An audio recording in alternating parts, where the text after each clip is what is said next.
Bonsoir à tous, bienvenue dans le Journal de l'Afrique. Voici les titres. Libreville retient son souffle dans l'attente des résultats de la présidentielle. Jean Ping s'est à nouveau déclaré vainqueur, alors que dans le camp du président sortant Ali Bongo, on affiche toujours la sérénité. Vous verrez le reportage de notre envoyé spécial au Gabon, Patrick Fondio, dès le début de ce journal. Et puis reportage exclusif dans l'est de la RDC, les toutes premières images d'un camp repris par l'armée aux ADF. Il s'agit du camp Garlic, l'une des plus importantes bases de cette rébellion ougandaise, dissimulée en plein cœur de la forêt. À la découverte de ce camp témoigne d'une organisation très sophistiquée.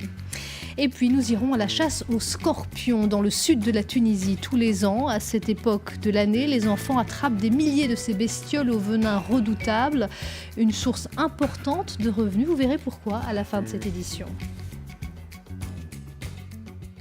On commence donc par la situation à Libreville au Gabon à la veille de l'annonce des résultats de la présidentielle prévue ce mardi. C'est un bras de fer qui oppose deux principaux candidats, Jean Ping pour l'opposition et Ali Bongo, le chef de l'État sortant. Regardez le reportage de notre envoyé spécial Patrick Fondio à Libreville. Un air de compte à rebours au quartier général des opposants. Deuxième conférence de presse en seulement 24 heures pour le candidat de l'opposition Jean Ping, persuadé d'avoir été élu, est venu réclamer rien de moins que la reddition de son rival Ali Bongo, le président sortant. J'invite M. Ali Bongo Ondimba, dans un grand esprit démocratique, à reconnaître le verdict des urnes, à se soumettre à la volonté du peuple souverain et à organiser, dans la tradition républicaine, la passation des pouvoirs. Mais pour le pouvoir, pas l'ombre d'un doute affiché sur la victoire d'Ali Bongo et un second septennat à la tête du Gabon. Et pour son porte-parole, peu importe les annonces de Jean Ping, considéré par le camp présidentiel juste comme un candidat devenu mauvais perdant. Il avait proclamé publiquement que si Ali Bongo était élu, il n'accepterait pas les résultats. Et donc par peur que la CENAP proclame l'élection d'Ali Bongo, parce qu'Ali Bongo a été choisi par le peuple gabonais, M. Ping tente de parasiter le système, mais ça ne marchera pas. Bras de fer psychologique et psychodrame post-électoral dans une capitale à l'allure normale, mais moins animée que d'ordinaire. Des magasins fermés ou fermant beaucoup plus tôt. Et dans cette boulangerie, des rayons vides, dévalisés par les clients depuis 3 jours, en prévision de ce mardi tant redouté. D'habitude, c'est souvent 5 pains, 10 pains, mais là, les gens viennent prendre 100 pains. Chose qu'on n'a jamais vue. Même nous, on a eu peur. Même moi, également, j'ai fait des courses chez moi. J'ai acheté des pâtes, j'ai acheté des trucs pour stocker chez moi, parce qu'on ne sait pas ce qui va se passer demain.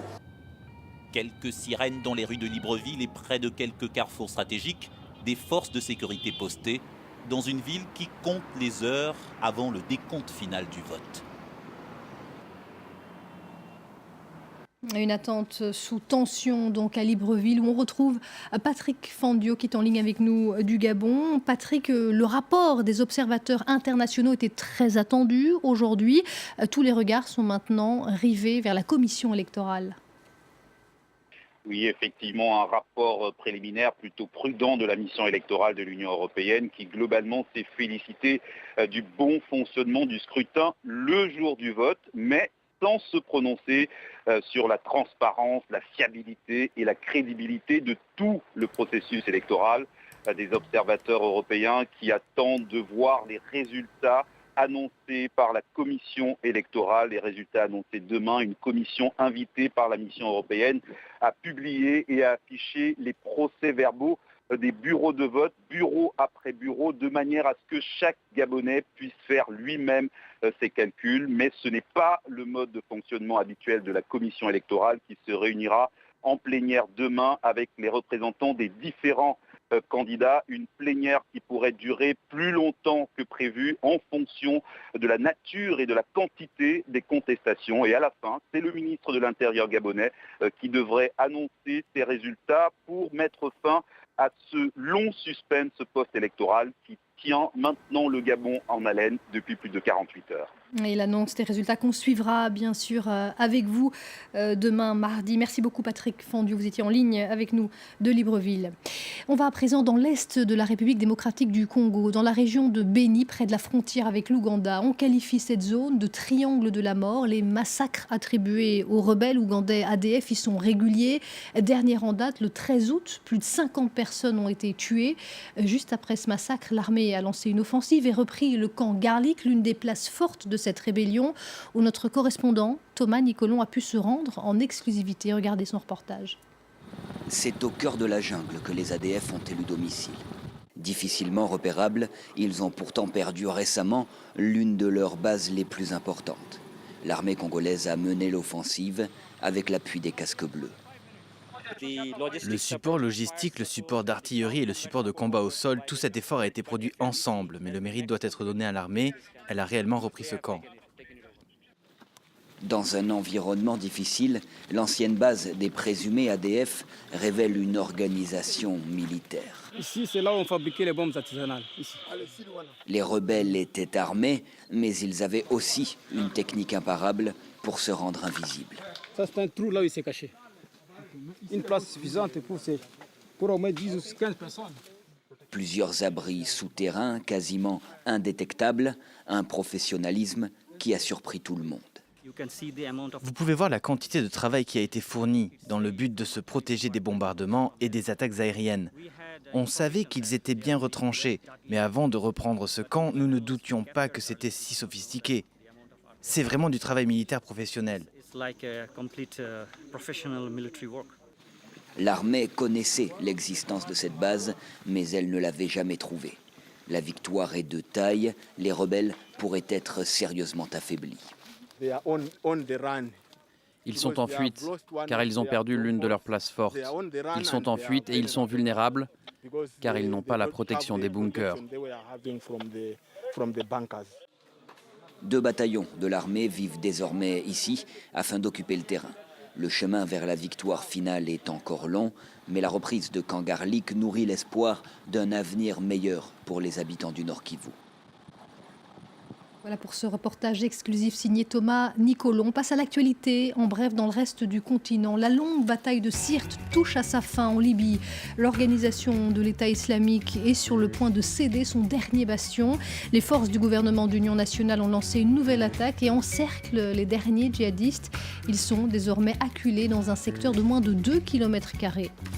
Au Maroc, le procès des agresseurs de Khadija Eswidi a été reporté au 8 septembre. Cette jeune femme de 17 ans à peine, victime de viol, s'était immolée après la remise en liberté des accusés. Face à l'indignation suscitée par sa mort, une procédure en appel avait été enclenchée. Le tribunal a donc ordonné ce lundi le report du procès dans l'attente de l'expertise d'une vidéo de la scène du viol filmée par les agresseurs eux-mêmes avec leur téléphone portable.